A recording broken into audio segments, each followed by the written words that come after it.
inside of you. The flow of your body drips off like flower dew. Sure, I know that your stem has a storm. Melodies seem to form inside of you. The flow of your body drips off like flower dew. Sure, I know that your stem has. Hi, I'm Effie Barker. We are right here in downtown. When you say we're not going away with these issues, what are those issues? Good evening. Welcome to the special edition of I'm Effie Barker.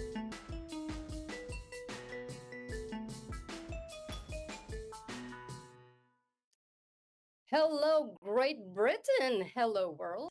Welcome to Effie Barker Human Interest, delving into immigrant stories, their daily life as immigrants here in the United Kingdom.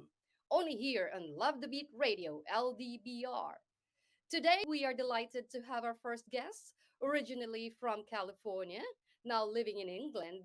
We will get to know more about her in a bit, but before that, let's take a look at some of the big immigration news here in the UK. From ITVX, the UK Prime Minister Rishi Sunak and Italian Prime Minister Giorgia Meloni will jointly finance a plan to return migrants in Tunisia to their home countries.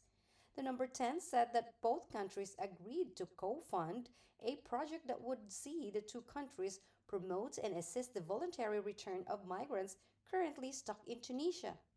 Tunisia neighbors Italy just across the Mediterranean and attracts many migrants from several African countries who begin their journey to Europe there. Sunak warned that the threat of migration would overwhelm European states, and he also said that just as his Rwanda plans, radical solutions were needed to protect countries' borders. He also said that enemies want to use migration as a weapon. If we do not tackle this problem, the numbers will only grow, he said.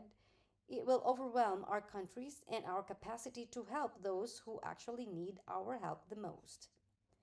In another news, the number of migrants crossing the channel has fallen for the first time in 5 years. Since current records began in 2018, last year, 2023, there were no channel crossings that took place on Christmas Eve, Christmas Day, or Boxing Day. Only 55 people made the journey from France in one boat that took place on December 16th. The Home Office says that there are no further crossings for the remaining 15 days of 2023 due to bad weather conditions, and that is the longest consecutive period of the year without any arrivals.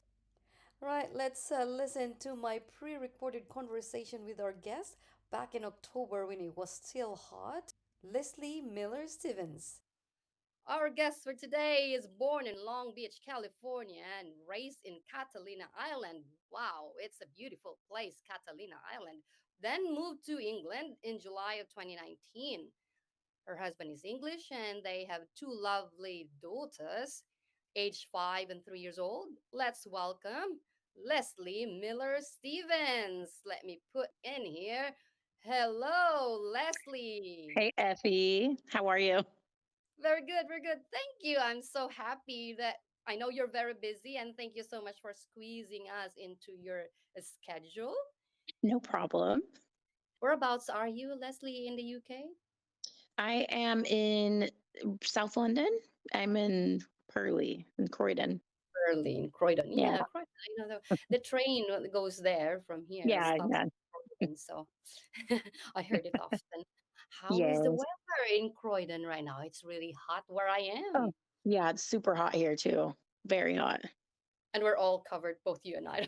I know, right? I'm But you're inside in in the cold. hotel. Yeah. Yeah. It's really hot. Tomorrow it'll be worse. And Yeah. Yeah. Sunday, there's a Thai festival in our area tomorrow, so Oh, nice. it would be good. And we're going, and we're Yeah. gonna try all this Thai food. Perfect. Yeah, and our little one is excited, even though I don't think she likes hot food and spicy. Well, I guess Yeah. she's little, but we'll see when she grows up. She's got Filipino blood, so I know. I was gonna say she is British, so she's British. A lot of times she British. said, yeah. I'm just curious, what is your ethnicity? My mom is Mexican. My dad was white, so mixed. Right. So tell me about your life in the States. Take us back to So California. Hmm. okay, yeah. So I was born in Long Beach, but I was raised on Catalina Island, just a little island off the coast of California. I moved away, so I went to school there until I was 18, and then I moved away to the mainland to go to college. I went to university there, and then yeah, I moved to England when I was like 20, no, like 30, 31. Yeah, So wow. You were yeah. young back then. But were you working there? Did you mention you were working in California? Yes, yes, yes. So I worked for the boat company actually that traveled back and forth to the island. I was in Long Beach working for that company. And then I worked at a hotel on the island. So I was always hopping back and forth from the mainland to the island for years and years, like 10 years I had both jobs. Right. Yeah. It's a tourist spot, Catalina. Yeah. Wow. Yeah. So not surprising you were in hospitality. Yeah. So why did you move to the UK? So my husband, we met Fell in love, actually. huh? I know, right? So we met when we were traveling. Well, we were both traveling. We met in Belgium, and then we got pregnant quite quickly with our first daughter. Belgium. That's why I came here. You were in tourist. You were in tourist in Belgium that time. Yeah. Tell us about it. It sounds interesting. Well, it's just on Was a it a whim. bit I, thrilling or I, I know, right? I was just traveling with my cousin, so we decided to take a little trip around Europe, and we had Belgium as one of our stops. And my husband used to work for the union actually, and he was in Belgium on a trip for them. mm, And yeah, we met that night, and then we started talking then, and the where rest is did you meet? history. Did you say a restaurant? Or We met at a bar actually. a bar. Okay. Yeah. Tell me about it.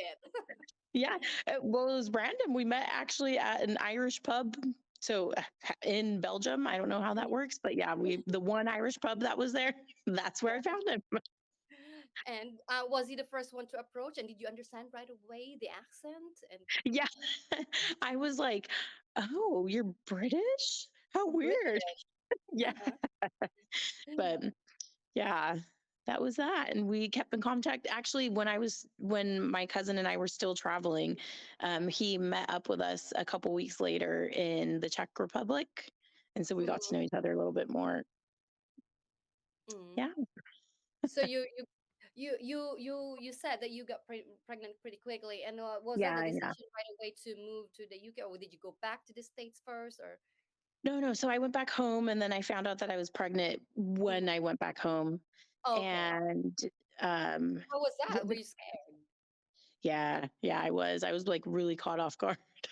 And we had been talking, like we'd already had plans to like meet up with each other. He was gonna go visit over there, but um yeah, I didn't decide to move here until like after my little one was born because we didn't move here until she was a year and a half. Oh, so she was born in the States. Yeah, yeah, Okay. yeah. So we um so I had her there alone. Like unfortunately my husband he didn't get the visa to go over there because he doesn't qualify for the ESTA. Mhm. And so it was just too I think it was just too short notice and then we made the mistake of when he went to the embassy to apply for the visa, Mm. um we made the mistake of telling them that I was pregnant, which I guess is a big red flag to not let somebody Oh, go. okay. So Yeah. for anyone who listening right now who watches, Yeah, don't say anything. right? Yeah, But interesting. Hmm. yeah. So yeah, so I had her back home and he was over here and we came to visit actually before we moved over here. I came with her for a few months. Okay. Yeah. So looking back now, was it Mhm. would you say it was a right decision that you stayed and gave birth there, even if it was without him? Yeah, yeah. I'm glad I went back. Well, cuz at the time we were just still like barely getting to know each other and we had a baby Yeah, thrown in the mix. So, you just met him. yeah. And of course, the family was there. You had help, and it Yeah. was your comfort zone, Yes, because definitely. it I had really helped a lot. Yeah, I have a big support system back home, so I had a lot of help.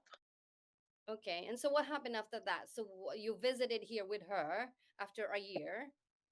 So I no, I brought her here actually like when she was little. She was only like 2.5 months old, and we Mm-hmm. came for about 3 months just to visit. Mm-hmm. And that's when we decided, like, okay, like let's get married. And we knew we wanted to be together to raise her. Together.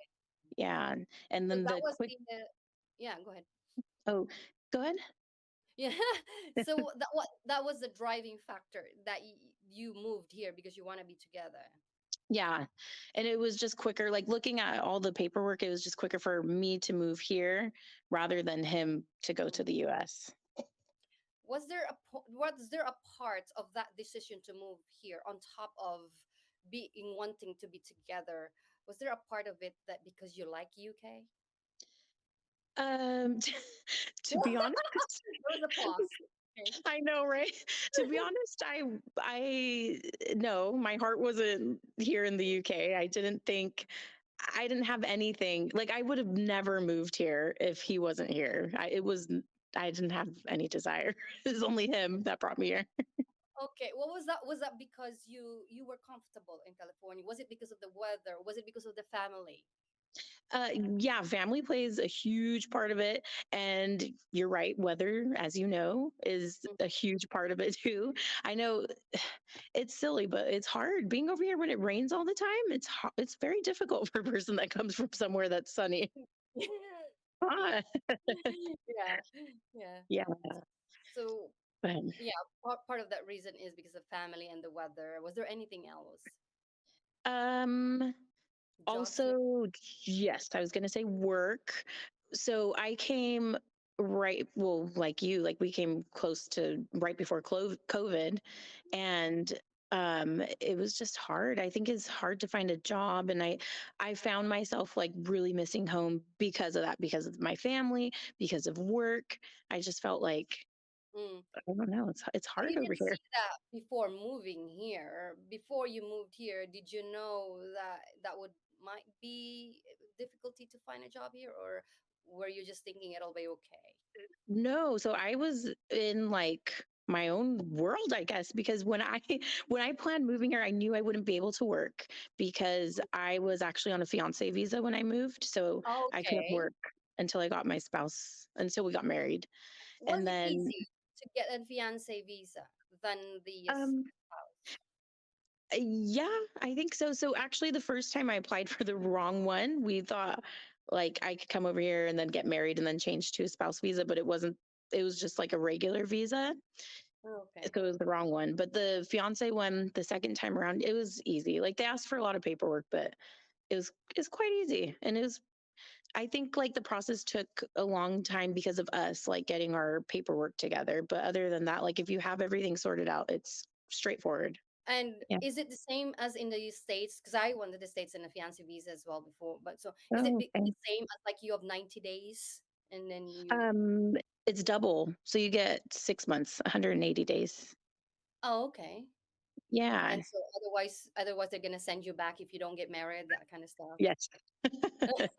So that's why you got married. Okay. Yep. And so was there any plan at all from him that to like maybe I knew that you it was difficult for him to go to the States as opposed to you coming here. But Mhm. did you say he visited the States as well at all or no? He has been to the States, not with me. When he was younger, he did. Mm. Yeah. Was he wondering that it would have been different as well, or maybe it would have been a little bit easy if Um, he I think we just thought it would be easier over here. We thought it would be easier was always for you with coming? like him with his job, and but Okay. COVID had plans to to switch things up. Right. So tell me, when you moved here already, you were in a fiance visa and you had to process all the paperwork Mhm. and did you mention that it was not as easy to switch it from fiance into spouse?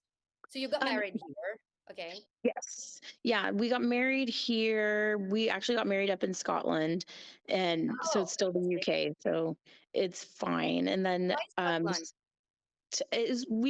we found Gretna Green and we really liked it, and we just wanted like a quick little wedding. So instead of going to like the the courthouse here, we thought like let's just go up to Scotland. We It was really intimate, like just a few of my family members and a few of So his. your family came over. Yeah, just like my mom and my sisters, my mom's Mm, partner. mm-hmm. Tell me Yeah. about the wedding. Yeah, it was nice. It was really good. It was cute. It's small. It was like a 7-hour drive. It was a really small place, but it's known. I don't know if you've heard of Gretna Green, but it's like a historical place where people Oh, I used to heard. go. Okay, so people from England used to go to Scotland that were underage because in Mm-hmm. Scotland, I think the laws were like you can get married when you were like 16 or something like that. So Wow. yeah, so people used to go across the border and get married in Scotland, and we just thought it was really cute and romantic, and we're like, let's just do it there. And your So, girl were with you. yeah, so my little one was born, the Malia, the bigger one, Mm. and she was She there, and was then my family. she was there during the wedding. Yeah, yeah. She was Okay. asleep like the whole time. How old was she then? She was in a year old, you said, right? She was a year and a half. Yeah, Right. Okay. And so yeah. after that, you process your papers and you had to. Wow. I wonder how you do that. Maybe it could help some of the listeners that are going through fiance into spouse, or some that are maybe not necessarily from the states, but like Yeah, from other countries, and they were planning to come here on a fiance visa. So what happens when you get yeah. here? What do you do after getting married? So, I mean, they're quite generous with their time since you get 6 months, because we actually didn't plan anything until I got here, um, which was a little bit of a problem at the border because they were asking me about my wedding plans and we didn't plan anything. And so I was like, well, we hope we're going to get married here. And he was like, you hope or you are? And I was like, well, we hope. And he was like, no, I'm asking you, are you? And I was like, okay, we are getting married here.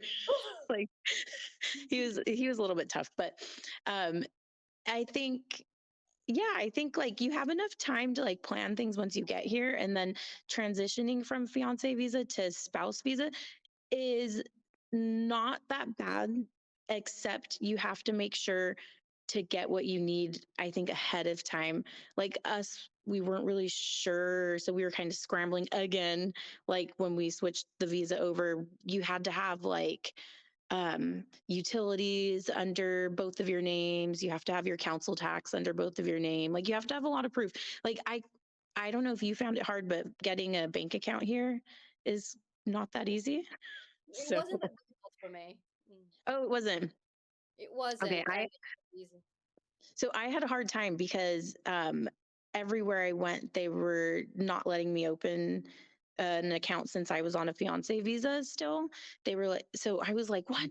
I don't understand like how if they need this for my spousal visa, but I can't even get it because I'm on a fiance visa, like it's contradictory. But yeah, so if anybody needs help with that, open a Monzo account Right. online. It's great. Yeah. What is it? Open a Um, what? Monzo. It's the Mm. online baking account, but they open apparently it's like super easy to open one of those, but I was told because we actually hired a lawyer to help us with our paperwork, and he referred us to that banking place, and like I still use What it for my business and everything. what bank is it connected to? It's on its own. It's Monzo. It's just all online. So you could do whatever you want, purchase anything online, pay it on a till. You can Hmm. do that. Yeah. Yeah. I have a separate like business account for my baking. It's really Open good actually. I can't pronounce it. I probably would just type it in a note so that people can see it once I, publish this Yeah, episode. yeah. But yeah, Monzo, it's the best. Monzo, But open yeah, Monzo. When we come back, we'll get to know more about our guest, Leslie Miller Stevens. She will talk to us about her adjustments when she was already here in the UK, her experience in getting around the city and taking the public transportations, considering that she came from California where almost everybody drives. And she'll also talk about her life during the COVID and her loneliness during the pandemic. Keep it here on Love the Beat Radio, LDBR.